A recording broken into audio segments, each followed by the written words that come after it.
Hello. I'm glad that you're here today. You're at Much Ado About Something, and we're out here in the backyard, and we are going to start our seeds. Now, it's a little late in the season to be starting our seeds, but that's okay because there's been a lot of crazy weather, and I'd rather start them a little bit later than I had to start them too early and have to restart them again.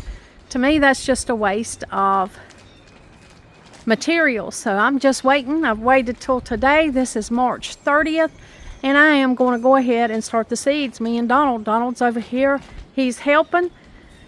And you know, starting your seeds is like anything else. You can put a lot of money into it, or you can just do the basic needs. The seeds won't know the difference. And if what you're looking for is seeds, then here are some cost-effective alternatives to putting a lot of money into your seeds. Now, Donald's over here. He's using a device to make these little things right here to plant in. And it's like making mud pies. Okay. He's filling it up full of seed starting mix. He dampened it with some water there. And he's got a little spray bottle out here that he's spraying some things that need a little bit more. Packing. What? Yeah. Well, hello everybody. Mix that dirt up there. Yep, he's mixing the dirt up to use this form.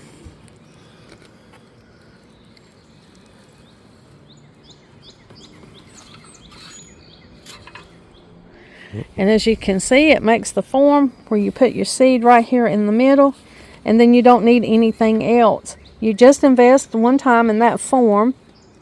So this is the form. This is how it comes. Yeah. You pack it. It's already got the little dimples there for the seeds. Yeah. And you just, that's heavy duty. That thing's heavy, isn't it?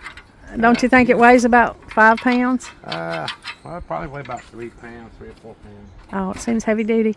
Where did we get that? Off the internet. So here we got, he's already got 2 of them made. He'll probably do quite a few of these today, and we'll start our seeds like this year, along with some other ways. I want to show you at least 5 different ways that you can start eggs, because I got eggs right here. I want to show you at least 5 different ways that you can start seeds that are economical. Now, this is economical with an initial investment. I think it was $19 for that press. It may go up. You know how things are skyrocketing now. Or it may go up because now I bought that off season and this is now the season to use it. So I just Google it and see what comes up and just pick out the one that's best for you. And if you're interested in trying this method, this is the first year we've done this. Now the second method is the toilet paper roll method. It's where you save your toilet paper rolls. Just cut them in half. Make just a few little cuts.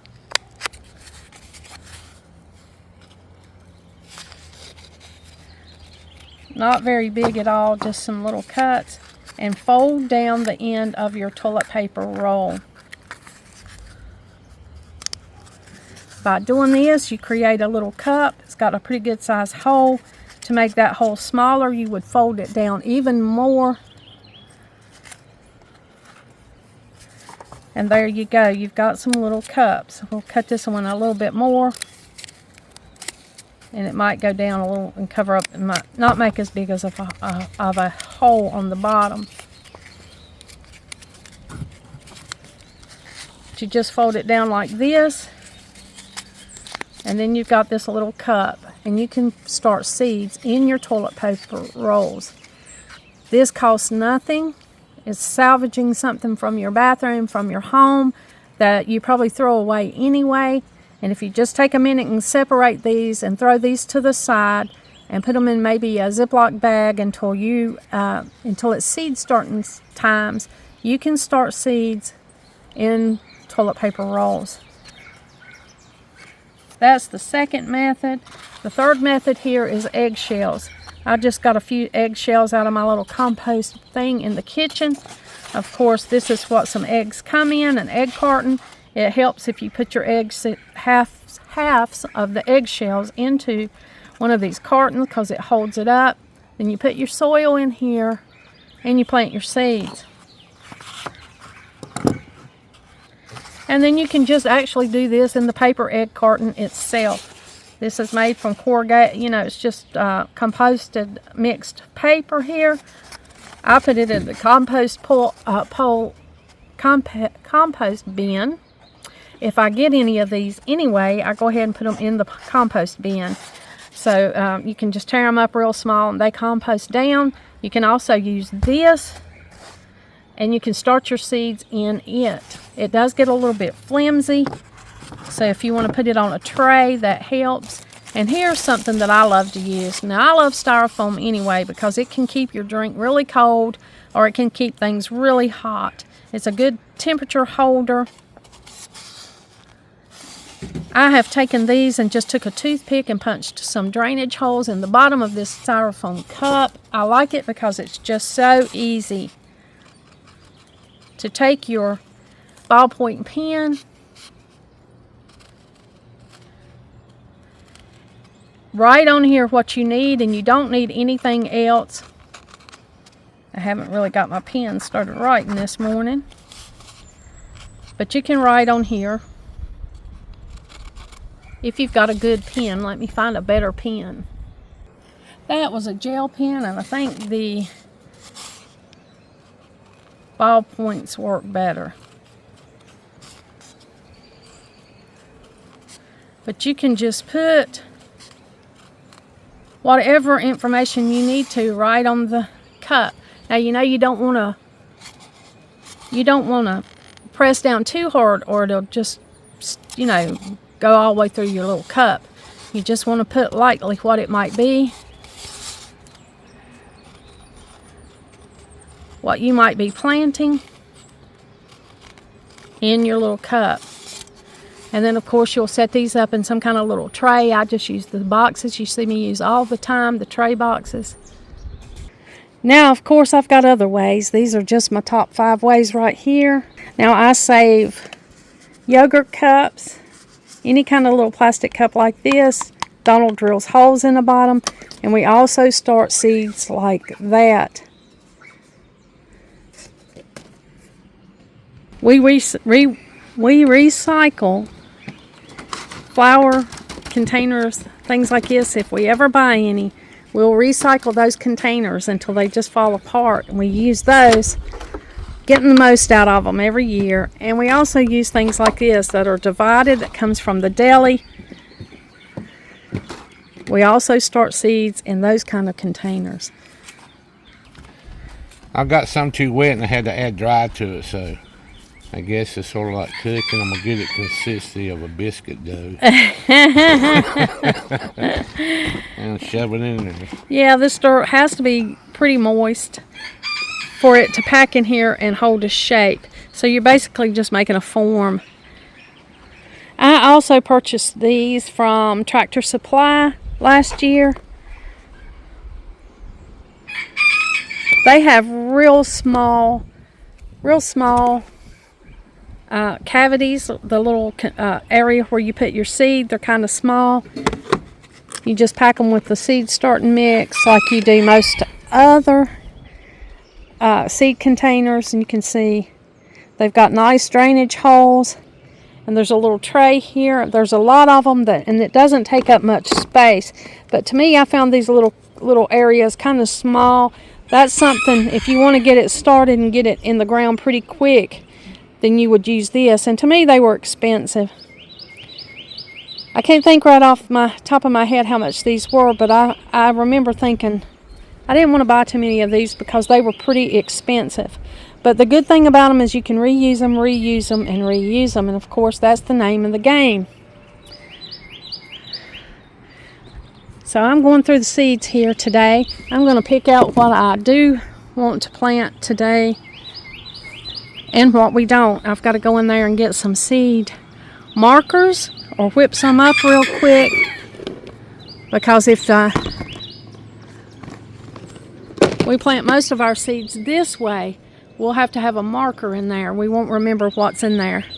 I'm just going to pick through here and see what it is I'm going to start. Now I can direct sow.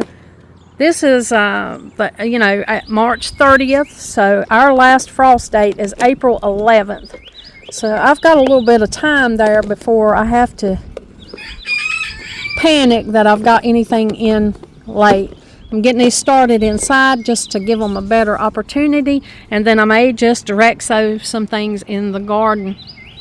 Got that piece of cardboard in there, got to wet it down. I got it in there so that it can be where the pathway's at. We can walk around there. But I'm just going to pick out some tomatoes and different things that I want to go ahead and get started. I don't have any trouble growing tomatoes. Usually I have way more tomatoes than I ever need. Now I like to start with these little seeds right here that I opened last year and I grew last year. So this is a beefsteak. This is one of Donald's favorites. He loves that for slicing to go on a sandwich. Not sure which one this is. Let me see real quick. It's a marglobe, and we love marglobes too. They are beautiful, little uniform, kind of got a little bit of an orange tint to them.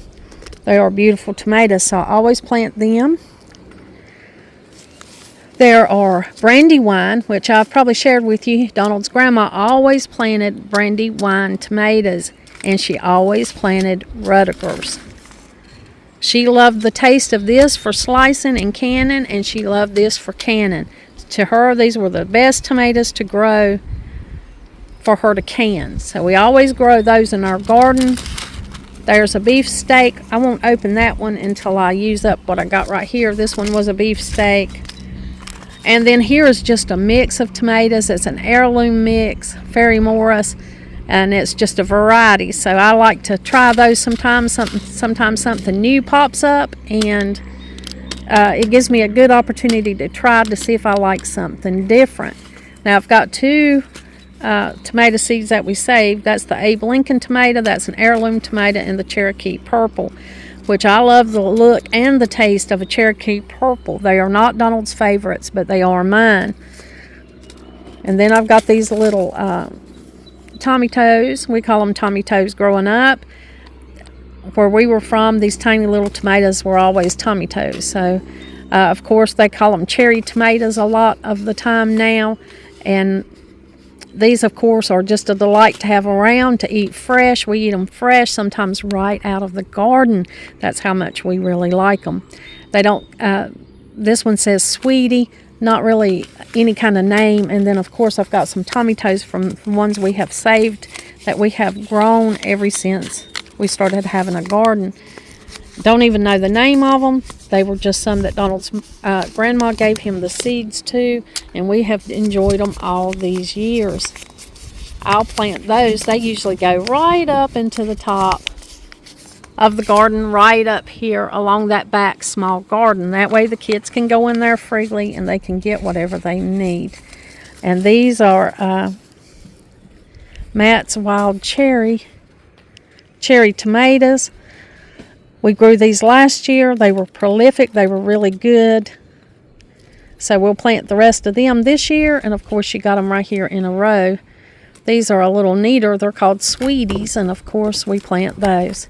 Now, I probably won't plant too many flowers today. I'm going to leave the flowers to plant probably tomorrow. And I'll probably do that out at the front little potting table out there. I do mix flowers in with the garden here, and most of the time I mix those flowers are marigolds. I love to mix marigolds in with the garden. It helps deter pests, and it's beautiful, and it's just something that I love to do.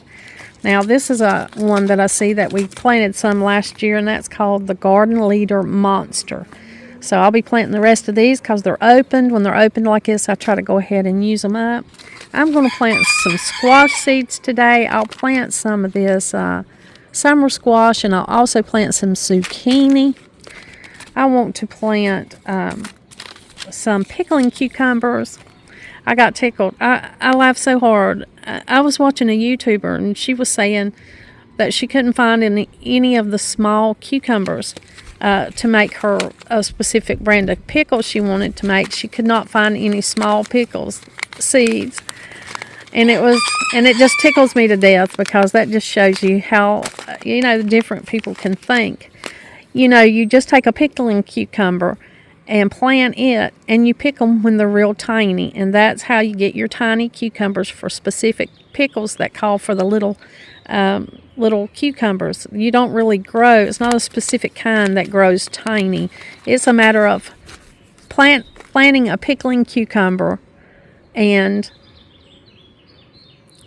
harvesting it when it's very small. That's how you get the tiny cucumbers for your pickles that require the tiny little cucumbers. For like such as your baby deals, your gherkins, any of those. It's not a specific kind of cucumber seed that you plant to get them that tiny. It's when you harvest them, that's how you get the tiny cucumbers. And then I've got some, it's probably black zucchini right here. I'll finish using some of those seeds. So that's the seed pick for today that we're going to plant out here in our garden. Now I've got a few specialty seeds that I've ordered. They are some herbs and different things, and I've got some of those, and I'm not sure where I'm going to put those yet. I want to put those somewhere where I can go ahead and get a stand of them. Here are some seeds that I've saved. If you hadn't ever tried a lemon cucumber, you should plant one. They are a delight. My lemon cucumbers can never make it out of the garden. That's how good they are. I go ahead and eat them as soon as I pick them, and I don't have enough room to grow too many. But I absolutely love the lemon cucumbers.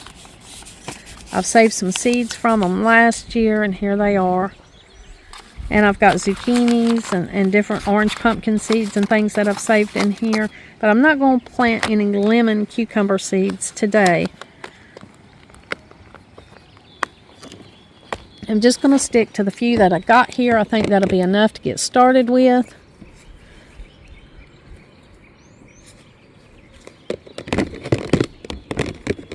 But here are some of those specialty seeds that I wanted to share that I'm talking about. I got ashwagandha. I got some orange jewelweed. I want to try orange jewelweed. Now, this grows abundantly on my family's land. They just have it everywhere. It's a wild impatient, and it's excellent for treating poison oak. Once you get poison oak, you can buy jewelweed soap, lotion, or you can just take this plant and just crush it up and rub it all over poison oak. It grows usually where some poison oak grows, and it's excellent to stave off a lot of that itch and all that mess. I wanted to grow this because I think it's beautiful, and I also like the effects that it has, the medicinal effects that it has on poison oak. Now, I know most of the time this grows near creeks. It grows in an extremely moist area, so I'm going to have to take a little while and kind of judge where my moist area is on my little lot here, and we'll decide where we're going to plant that jewelweed. Now, I bought some other new things. I don't really see them in here. I may have them in a different container. But I also want to plant some more medicinal herbs and things in my garden out front and around where my herbs are out there. Just thought I'd share that with you. Not everything's going to get seed planted today, and some things will be directly sown. But these things here, these tomatoes and cucumbers, this zucchini and this yellow squash are good starts for us to go ahead and get into our seed containers.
brandy wine.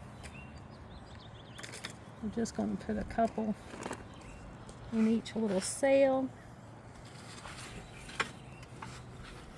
I usually put 1 or 2 seeds.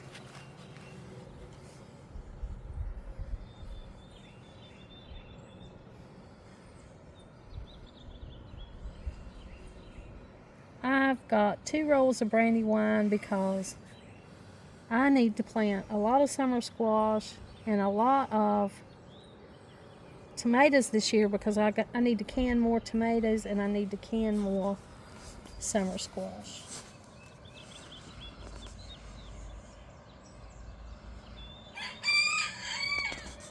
So I'm just dropping the little seeds right in the little holes I made with the stick. Trying to put about 2 in each one. If an extra seed gets in there, I'm not going to panic.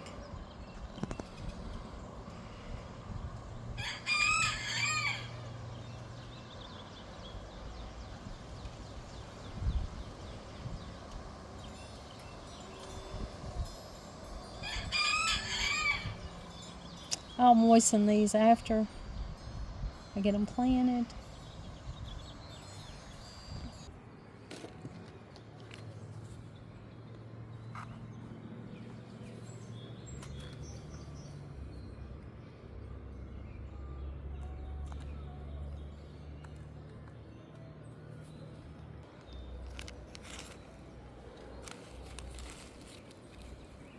These are seeds I saved last year.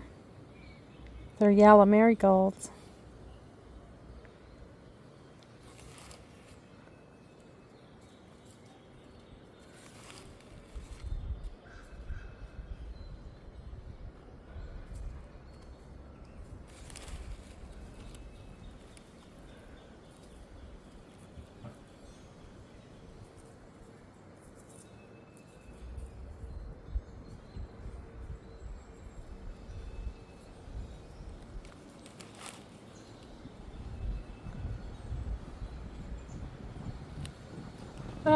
It's a windy day.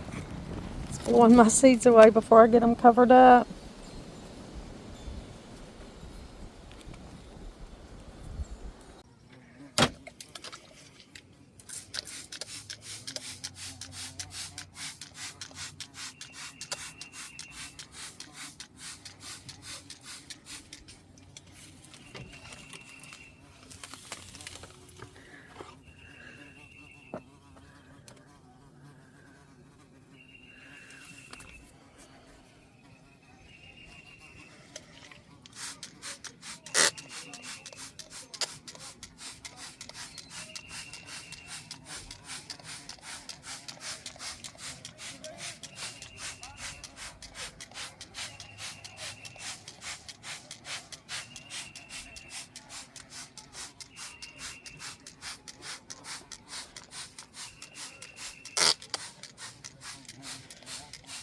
So we got most of the seeds started.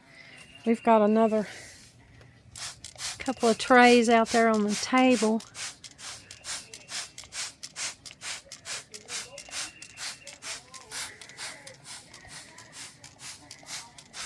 Got to get all that started. There's a bee in here in the little house.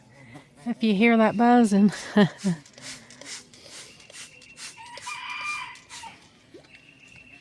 Make sure I keep these good and moist until they start sprouting.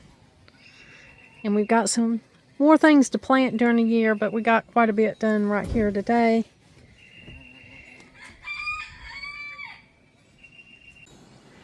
I thank you so much for joining me and Donald today and letting us share with you how we start our seeds, getting ready for the planting season. It's a beautiful spring day. I hope you're having a good day wherever you're at, and I hope that this video inspired you in some way to want to plant some seeds or get outside and do some things. We appreciate you joining us today, and like always, until next time.